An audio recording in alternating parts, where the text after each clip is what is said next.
প্রিয় শিক্ষক থেকে নবম শ্রেণীর ছাত্রী সায়ন্তিকা সেনগুপ্ত একটি আবৃত্তি পরিবেশন করে শোনাবে। নমস্কার, আমার নাম সায়ন্তিকা সেনগুপ্ত। আজকে আমি সুকুমার রায়ের লেখা একটি কবিতা জীবনের হিসাব আবৃত্তি করে শোনাবো। বিদ্যে বোঝাই বাবু মশাই, চড়ির শখের বোটে, মাঝি রে কন বলতে পারিস সূর্য কেন ওঠে, চাঁদটা কেন বাড়ে কমে, জোয়ার কেন আসে, বৃদ্ধ মাঝি অবাক হয়ে ফেল ফেলিয়ে হাসে। বাবু বলেন সারা জনম মরলি রে তুই খাটি, জ্ঞান বিনা তোর জীবনটা যে চারি আনাই মাটি।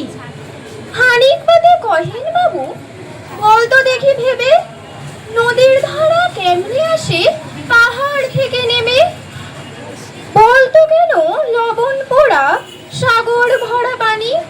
মাঝি যে কয় আরে মশাই অত কি আর জানি। বাবু বলে এই বয়সে জানি শোনেও তা কি, জীবনটা তোর নেহাত খেলো অষ্ট আনাই ফাঁকি।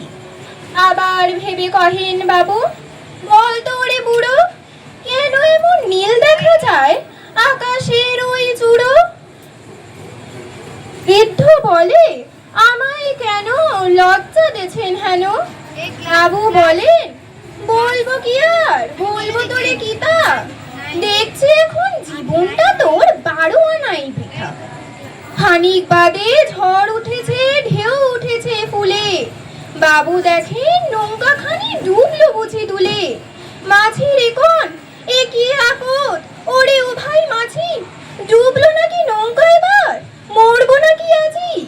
মাঝি শুধায় সাঁতার জানো, মাথা নাড়েন বাবু।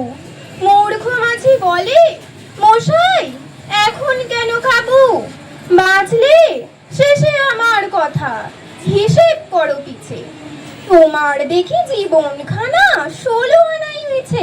নমস্কার।